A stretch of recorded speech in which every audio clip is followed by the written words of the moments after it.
கன்ஃபஸ்க்கு எடுத்திருக்க வார்த்தை ஏசாயா 41:15.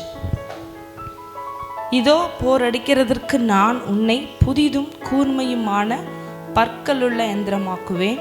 நீ மலைகளை மிதித்து நொறுக்கி குன்றுகளை பதருக்கு ஒப்பாக்கி விடுவாய்.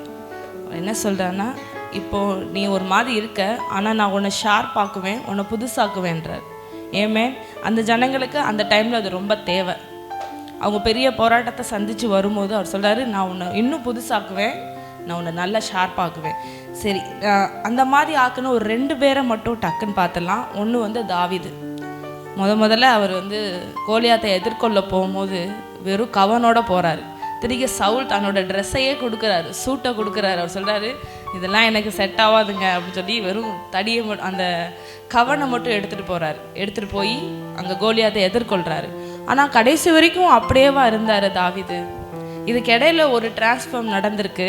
அடுத்த வசனம் சங்கீதம் 144:1 என் கைகளை போருக்கும் என் விரல்களை யுத்தத்திற்கும் படிப்பிக்கிற என் கண்மலையாகிய கர்த்தருக்கு ஸ்தோத்திரம். இதுக்கிடையில ஒரு பெரிய டிரான்ஸ்ஃபார்ம் நடந்திருக்கு. அப்கிரேட் பண்ணியிருக்கார் அவர் தாவீதை. அதனால என்ன சொல்கிறாரு, என்னை வந்து நீங்கள் பழக்கி வித்தீங்கன்றாரு. இப்போ இந்த பழக்கி வச்ச பிறகு இவர் லைஃப்பில் இது நடந்துச்சானா நடந்துச்சு. 2 சாமுவேல் 10:18 அவர் நிறைய போரை பார்த்தாரு. அதில் இருக்க ஒன் ஆஃப் த அந்த ஃபைட்டில் இருக்கிறத சீரியர் இஸ்ரவேலுக்கு முன்பாக முறிந்தோடினார்கள். தாவீது சீரியரில் 700 ரத வீரரையும் 40,000 குதிரை வீரர்களையும் கொன்று அவர்களுடைய படைத்தலைவனாகிய சோபாக்கையும் சாகும்படி வெட்டி போட்டான். என்ன சொன்னார், எனக்கு கவனம் தவிர வேறு எதுவும் யூஸ் பண்ண தெரியாதுன்னாரு. ஆனால் இப்போ ஒரு பெரிய போருக்கு போய் இத்தனை பேர்த்த சாகடிக்கிற அளவுக்கு கர்த்தர் வந்து அவரை டிரான்ஸ்ஃபார்ம் பண்ணியிருக்கிறாரு. அடுத்ததாக பேதுருவை பார்க்குறோம். அவங்க வீட்டில் அவங்க மாமியார் வந்து ஜுரமாக இருக்காங்க. ஆனால் ஆக்சுவலாக அவருக்கு ஹீல் பண்ணணும்னு தோணவும் இல்லை, அந்த இடத்துல அது நடக்கவும் இல்லை.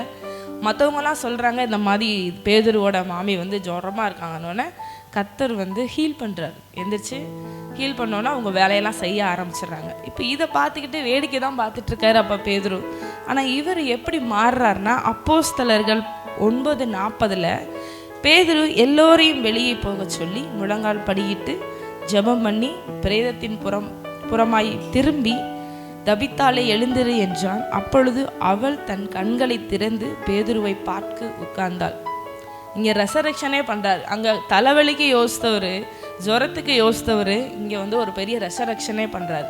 இப்படி தான் நம்ம லைஃப்பை டிரான்ஸ்ஃபார்ம் பண்ணுவார் அடுத்தடுத்த லெவலுக்கு. ஒரே ஒரு விஷயந்தான் என்னென்னா, நம்ம அக்செப்ட் பண்ணணும். நம்ம மொபைலெல்லாம் கேட்கும் பார்த்தீங்களா, அப்டேட் வந்து நிற்கும். நம்ம எஸ் கொடுத்தா தான் அது அப்டேட் ஆகும். அந்த மாதிரி கர்த்தருடைய ஆவியானவர் எங்கெல்லாம் இருக்காரோ அங்கெல்லாம் நம்ம ரெடியாக இருந்தால் நம்ம லைஃப் அவர் அப்டேட் பண்ணுவார். நம்மளோட பிஸ்னஸ் அப்டேட் பண்ணுவார். நம்மளோட நீங்கள் டீச்சிங் லெவலில் இருந்தீங்கன்னா அதை அப்டேட் பண்ணுவார். இல்லை மீடியா லெவலில் இருந்தீங்கன்னா அதையும் அப்டேட் பண்ணுவார். அப்டேட் கொண்டு உங்கள் லைஃப் வந்து, அதாவது அப்கிரேடுனா என்னென்னா, உங்களோட சக்தியை அதிகரிக்கிறது, ஒரு எக்யூப்ட் ஆக்குறது. உங்களோட ஃப்யூச்சருக்கு என்ன தேவையோ அதை உங்கள் லைஃப்பில் கர்த்தர் செய்வார். ஏமே விசுவாச அறிக்கை. தேவன் என்னை புதிதும் கூர்மையுமாய் ஆக்குகிறார். நான் இனி பழைய நிலையில் இல்லை.